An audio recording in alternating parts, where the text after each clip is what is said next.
Hey everyone, welcome back to yet another episode of GenAI Vlog. I come across this notebook today. I thought it was very interesting. Apparently, it's a notebook from Google that's comparing the performance of Gemini and ChatGPT.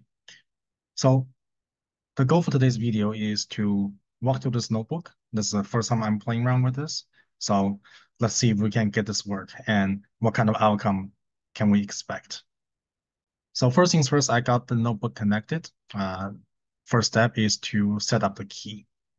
So here we have Gemini API key. Let's get that in there, run the code. And then we also need OpenAI. So let's grab that in here, run that. So once that's done, I think we can start talking to it, asking questions, things like that. So let me get rid of the output. Let's start with something simple.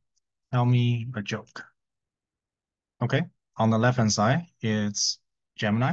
On the right-hand side is ChatGPT. So let's see. Why did the Scarecrow win an award? Because he's outstanding in the field. Okay. Why did the Scarecrow win an award? Because he was outstanding in the field. Okay. So jokes, probably about the same. How about some simple math? What is 2 plus 3 times 8? Let's verify that. 2 plus 3 times 8. 26, that's correct. I think this one just a line number there, so can ignore that. Let's try something a little bit more difficult. There's a equation, x plus 2 equal 10. What is x? Okay, let's see. So 8, x equals to 8. I think this answer might actually be a little bit more clearer, right? If you just say 8 and then you add a line number here, that actually looks like 18. So probably give the rating for ChatGPT on this one to be a bit more higher. Let's go to Python.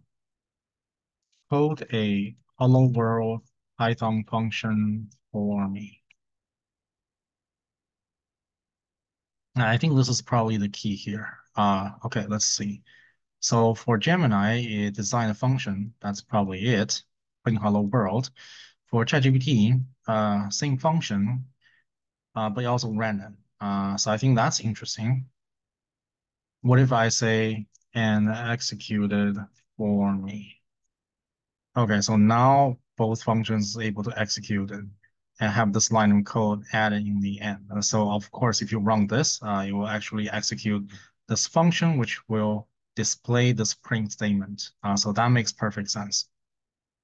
Now let's go to something a little bit more complex.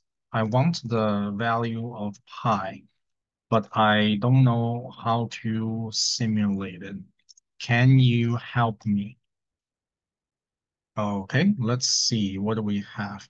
So on the left-hand side, Gemini says that, hey, let's use Python, right? Let's import math. And the pi is just math.py. So it's pretty simple code. On the right-hand side, we have ChatGPT. ChatGPT says, sure, one way to simulate the value of pi is by using a Monte Carlo method. Okay.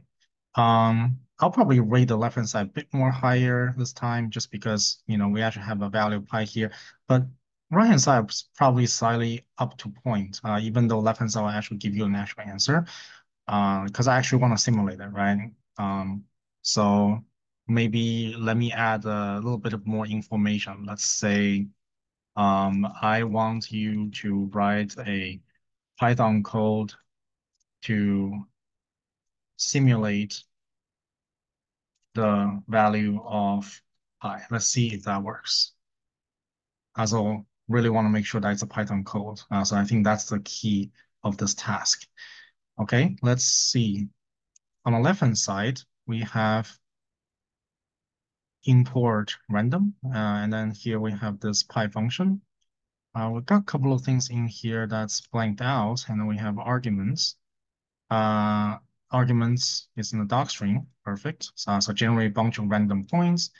And then basically we use a for loop, and then inside of a for loop, we calculate the distance of these 2 points, and then make sure that's less than 1.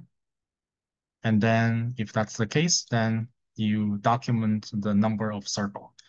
So that's a classical way of simulating the value of pi, and then this function should be able to return an estimate based on the number n. So I think this theoretically is correct, but the function is not executed, and I don't really know why there's a huge blank spot in the middle. It might have something to do with right-hand side.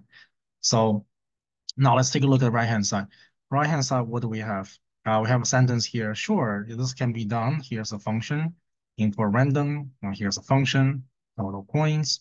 Uh, we're going to draw some random data from X and Y, build the uniform, and that's fine. Calculate distance, so it's the same theory. Estimate it, and then run the code. This is like what, a million times, okay? So the code on the right-hand side actually runs. If you just take this, throw that into AutoGen or something like that, anything that has a tool calling, this should be able to run. Um, on the left-hand side, function should be able to work, but you're gonna have to execute it. So unfortunately, this is not done yet. So that is interesting. Now let me go to a little bit about artistic view. Write a poem about Apple using Jay-Z's lyrics. Okay, let's see. On the left-hand side, shiny as diamonds, true to its name, a sleek innovation, free of all shame. Interesting. Okay, on the right-hand side, an apple day keeps the stress away. Got the fruit game locked, Jay-Z will say. Sweet and crisp, it's ultimate snack.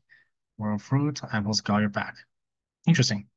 So, so hopefully this shed some insight about the comparison of the output between Gemini and ChatGPT. Thank you for watching. Subscribe and like.